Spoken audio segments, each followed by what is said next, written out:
Welcome to Weekday Update. I'm Jonathan Court. And I'm Adam Worthington.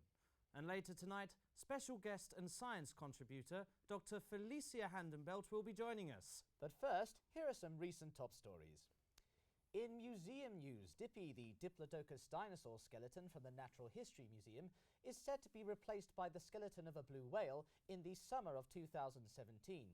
Enraged by this information, the London public has taken to Twitter to express their disagreement, including Norman Smith of the BBC, who says, "What? Mildly outraged that Dippy is being booted out of the Natural History Museum for some overweight whale?" To which the whale replied, "Hey, look, I just came here for a good time, and honestly, I'm feeling so attacked right now." With 50 Shades of Grey making the London masses a bit kinky, the London Fire Brigade reports it has had to remove 5 penis rings in less than a month. While firefighters are urging men not to force it if it doesn't fit, women are begging men not to force it if they say no. At the second annual Westminster Correspondence Dinner, Ed Miliband made a speech and was actually quite funny. Which is quite funny because arsehats usually aren't that funny. Now, due to slander laws, I've been requested to retract my previous statement. Therefore, Ed Miliband is not an arsehat. He is a brilliant and honourable man. And in breaking news, I have just declared today National Opposite Day. So again, Ed Miliband rocks.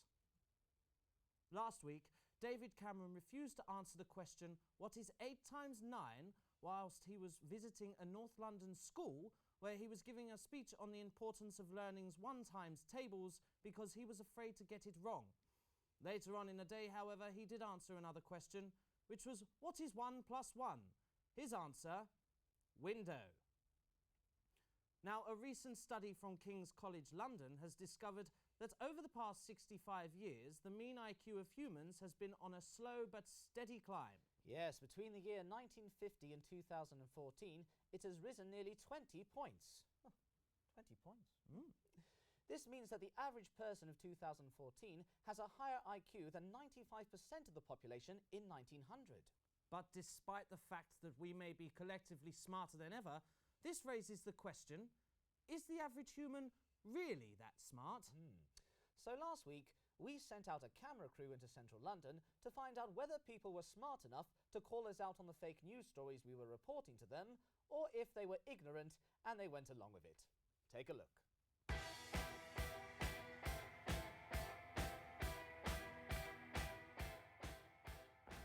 How do you feel about Mayor Boris Johnson working on his own 2015 Christmas album with one of the songs featuring Paul McCartney?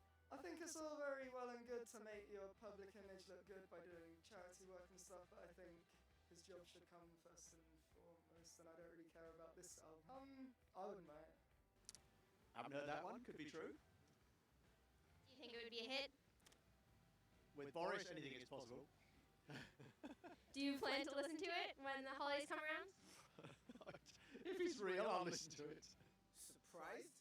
I'm surprised, but at the same time, knowing Boris Johnson is not that surprising. I think I'm a little bit dubious. I feel like I'm later going to go check it out online or something. Did you hear that the statue of Admiral Horatio Nelson on top of Nelson's column was going to be replaced with the statue of former Prime Minister Margaret Thatcher? I did not hear that, and that is worrying. Well, it's obviously a rumour, but Maggie was okay. Did you hear that a couple weeks ago, Katie Hopkins, British TV personality and journalist, was knighted by the Queen? No. No. You are unaware that she's now a dame? No. Really? And how do you feel about her now being knighted by the Queen? What has she been knighted for? Is she like a Kim Kardashian of London or something? What is she? I don't know. Yeah, exactly. No. Really? I don't think she should be nice. I wouldn't knight Kim Kardashian. Why would we celebrate that kind of personality? Ed Miliband was also thinking of starting his own band, Brother Fort with the Milibands. Oh gosh. That's really interesting. I never knew about that. You guys are really smarter than me. I'm getting really old now. I can see it already now. Yeah, I would buy it, yes, but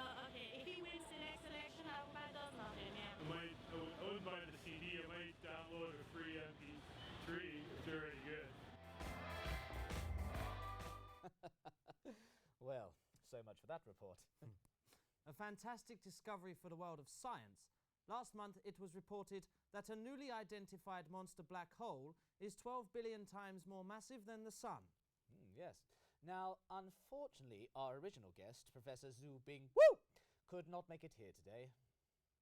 So instead, here to comment, the founder of the School of Black Hole Travel, Dr. Felicia Handenbelt. Thank you so much for joining us, Dr. Wonderwood. Oh, it's my pleasure. So, Felicia, since news broke out about this monster black hole discovery, why don't you tell everyone what you've done for the science community? Right. Well, it's nothing major, but I have started the very first school of black hole travel. Wow. But have you had many applicants? Oh, thousands. Hundreds of thousands. There's just so many. I honestly don't know how I manage. And what kind of classes do you offer your students? Where do I even begin? There's Black Holes 101, Black Holes 102, Black Holes 103, Black Holes 104. That's very funny, Clive. No, it's actually Black Holes and you. And there's also a mandatory course in Morse code, because if Interstellar taught us anything, it's that the only way one can communicate from a black hole is by Morse code.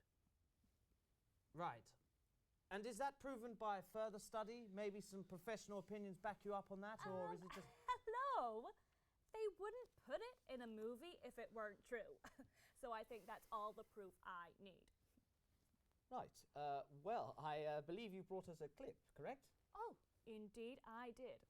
It's a little sneak peek into what I and the School of Black Hole Travel has to offer. Great. Well, let's take a look. The School of Black Hole Travel, everyone. I mean, I wouldn't say I'm changing science. I've changed it already.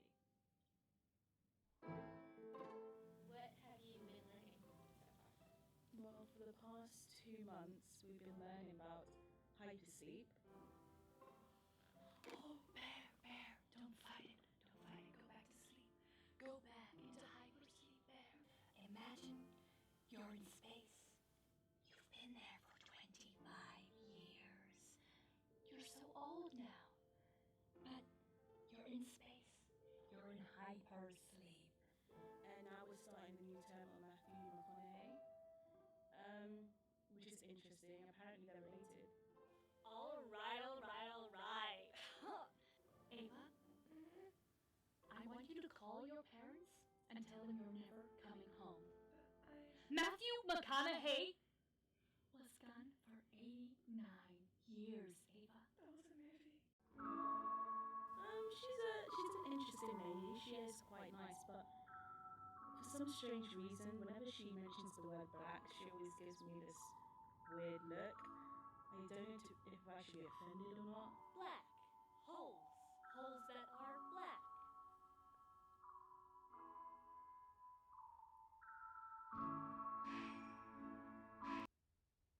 Wow. Yeah.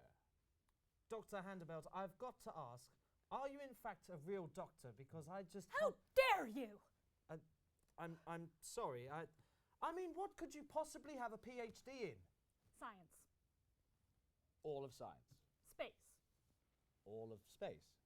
I'm a genius. Felicia, look. Dr. Felicia Handenbelt. Right. Sorry, Dr. Felicia.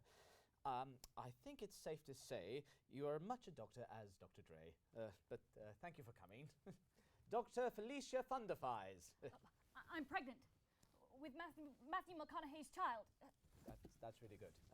Anyway, next week, sports. And we'll have an in-depth report into the special relationship between elephants and castles and be asking, huh?